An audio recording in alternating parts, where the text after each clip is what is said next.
સૌને નમસ્કાર। આજે આપણે આ વિડીયોમાં એફિડેવિટ એટલે કે સોગંદનામાની અરજી કેવી રીતે કરી શકાય, ત્યારબાદ તેના માટે જે ચલણ ભરવાનું આવે છે એટલે કે સ્ટેમ્પ માટે એનું ચલણ કેવી રીતે ભરી શકાય તે આપણે આ વિડીયોમાં સમજીશું અને લાઈવ ડેમો દ્વારા હું તમને સમજાવીશ। એમને પીપીટી દ્વારા એમને સ્લાઇડ બતાવીને નહીં, આમાં તમને પણ આપણે લાઈવ અરજી કરીને હું તમને બતાવીશ કે કેવી રીતે તમે આ કરી શકો। સૌથી પહેલાં તેના માટે આપણે ડિજિટલ સેવા સેતુમાં જવાનું રહેશે। ત્યાં application entry with scan document ઉપર ક્લિક કરવાનું રહેશે। ત્યાં ક્લિક કરશો એટલે આ પ્રકારનું કંઈક પેજ ખુલશે। હું મારા મોબાઈલ નંબરને થોડા હાઈડ કરી આપું। હવે આપણે આમાં જોઈએ કે શું કરવાનું થશે। ઇંગ્લિશ સર્ટિફિકેટ જોતું હોય તો અહીંયા ઇંગ્લિશ સિલેક્ટ કરવાનું અને ગુજરાતી જોતું હોય તો ગુજરાતી સિલેક્ટ કરવાનું। ત્યારબાદ એપ્લિકેશન ફૂલ નેમ લખવાનું થશે। તેના માટે જે હોય તે સિલેક્ટ કરી લેવાનું। વિધવા હોય તો ગંગશો આવશે અથવા તો પુરુષ હોય તો શ્રી લખી નાખો તો ચાલે। ત્યારબાદ અહીંયા તેમનું નામ લખવાનું થશે। એ પણ ગુજરાતીમાં લખવાનું થશે, ઇંગ્લિશમાં નહીં ચાલે। જો ઇંગ્લિશમાં સિલેક્ટ કરશો તો ઇંગ્લિશ ચાલશે, નકર ગુજરાતી સિલેક્ટ કરેલ હશે તો ગુજરાતીમાં લખવાનું થશે। તો અહીંયા આપણે શ્રુતિ ફોન્ટ બધા વાપરતા જશો। કિશન મારું નામ લખું છું, પછી પ્રવીણભાઈ, ત્યારબાદ કુબાવત। પ્રથમ નામ, મિડલ નેમ અને લાસ્ટ નેમમાં સરનેમ લખી નાખવાની। ત્યારબાદ તમે તમારું ગામ સિલેક્ટ કરી શકશો। તમે તમારા તાલુકાના બધા જ ગામની એન્ટ્રી એફિડેવિટ કરી શકશો। એટલે તમારું ગામ સિલેક્ટ કરી લેવાનું અને ત્યારબાદ તમારે એરિયાનું નામ લખી નાખવાનું। હું એમને લખી નાખું છું રામ મંદિર, ઓકે। ત્યારબાદ મોબાઈલ નંબર ટાઈપ કરવાના થશે।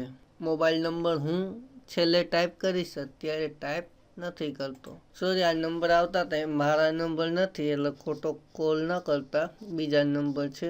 હું મારી નીચે ટેલિગ્રામની લિંક મૂકી દઈશ ને આપ મારી ચેનલમાં નવા હોય તો આ ચેનલને સબસ્ક્રાઈબ કરી દેજો, કેમ કે આપના માટે હું આવા જ વિડીયો બનાવતો રહીશ। તો હવે ચાલો આગળ વધીએ। આમાં સોગંદનામું આવશે, પંચાયતની અરજી થશે અને વુમન એન્ડ ચાઇલ્ડ ડેવલપમેન્ટની અરજી થશે। તો આપણે જોઈએ કે એમાં શું શું આવે છે। વુમન એન્ડમાં અત્યારે કશું આવ્યું નથી, પંચાયતમાં શું આવ્યું છે તે જોઈ લઈએ। પંચાયતમાં બિન અનામત વર્ગો માટે પ્રમાણપત્ર આવશે, લઘુમતીનું પ્રમાણપત્ર આવશે, વિચરતી વિમુક્તિ જાતિનું પ્રમાણપત્ર આવશે અને ભાષાકીય લઘુમતીનું પ્રમાણપત્ર આવશે।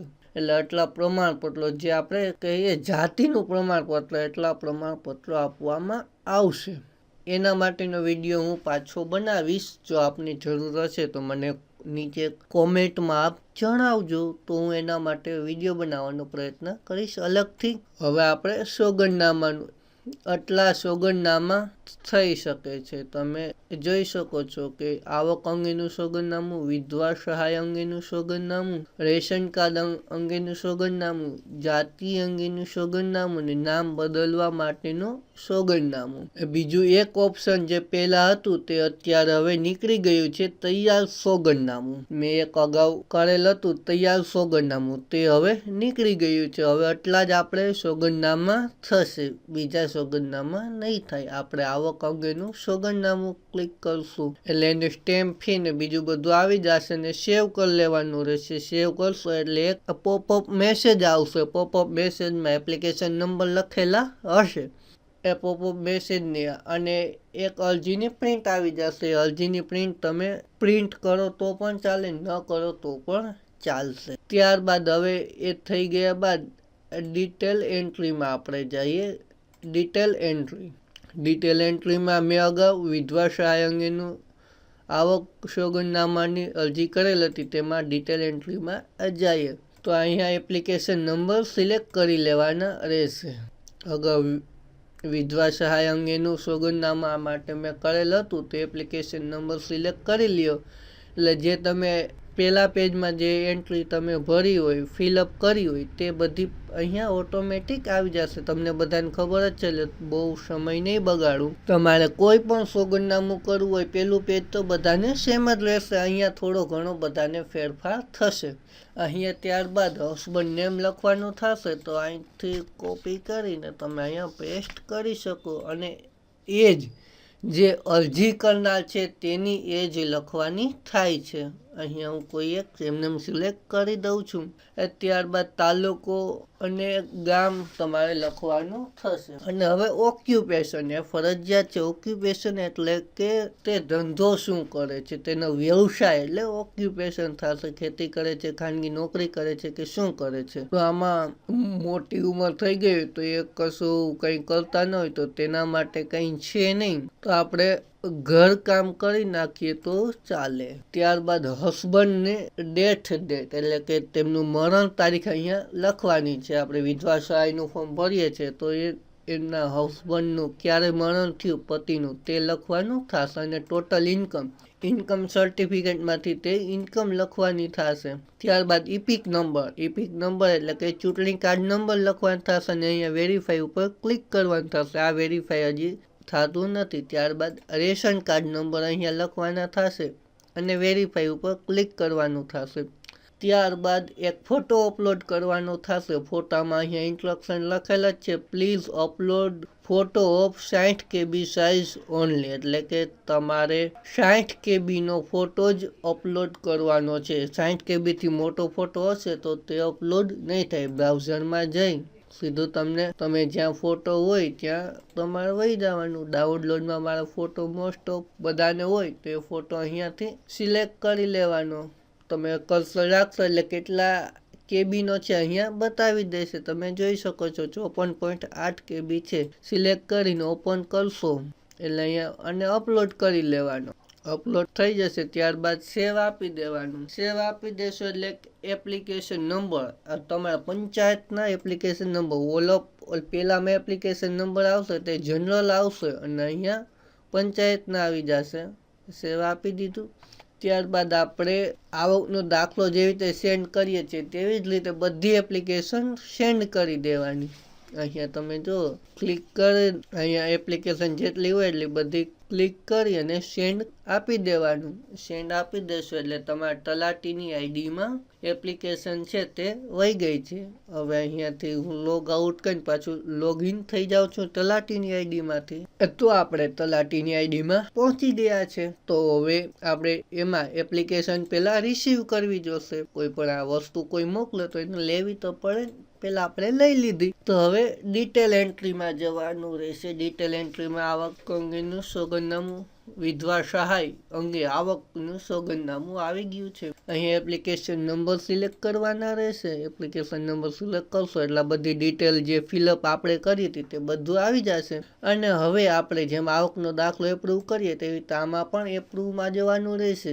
એપ્રૂવમાં 3 ઓપ્શન આવશે, એપ્રૂવ, ક્વેરી અને રિજેક્ટ. રિજેક્ટ એટલે કે પરમેનન્ટલી ડિલીટ થઈ જશે. ક્વેરી એટલે કે પાછી વીસી પાસે આવી જશે કે કંઈ સુધારો વધારો હોય તો માટે. એપ્રૂવ આપશો એટલે એપ્રૂવમાં જ એટલે ફાઇનલ સબમિટ થઈ જશે. આપણે ક્વેરીમાં આપીએ અને અહીંયા ઓર્ડર નંબર અને ક્વેરીમાં આપશો એટલે રીમાર્ક લખવું હોય તો લખી શકો કે આમાં શું વાંધો હતો. આમાં આપણે લખી નાખીએ કે નામ ગુજરાતીમાં પણ લખવાનું રહેશે. નામમાં ભૂલ છે. ક્વેરી છે ને ક્વેરી છે તો એપ્રૂવ જ આપવાનું રહેશે એટલે ઓટોમેટિક તે વીસીની આઈડીમાં વહી જશે. એ આપી દીધું. ત્યારબાદ પાછું મોકલવું પડે. આપણે જે રીતના લીધું ક્વેરીમાં ઓટોમેટિક વહી જશે. જો તમે એપ્રૂવ આપો તો તમારે મોકલવાનું થશે. તો હવે પાછા આપણે વીસીની આઈડીમાં પહોંચી જઈએ. હવે આપણે પાછા વીસીની આઈડીમાં પહોંચી ગયા છે. તો હવે એપ્લિકેશન રિસીવ કરવી પડશે ને. માંથી આવી છે તો પણ ક્વેરીમાં તે એટલે અહીંયા નહીં આવે, ડિટેલ એન્ટ્રીમાં આવી જશે. ઓકે, એ વસ્તુ હવે આપણે સમજી લીધી કે અરજી કેવી રીતે થાય. અહીંયાથી રિસીવ કરી લેશો એટલે રિસીવ થઈ જશે પણ તેની પ્રિન્ટ હજી નહીં નીકળે.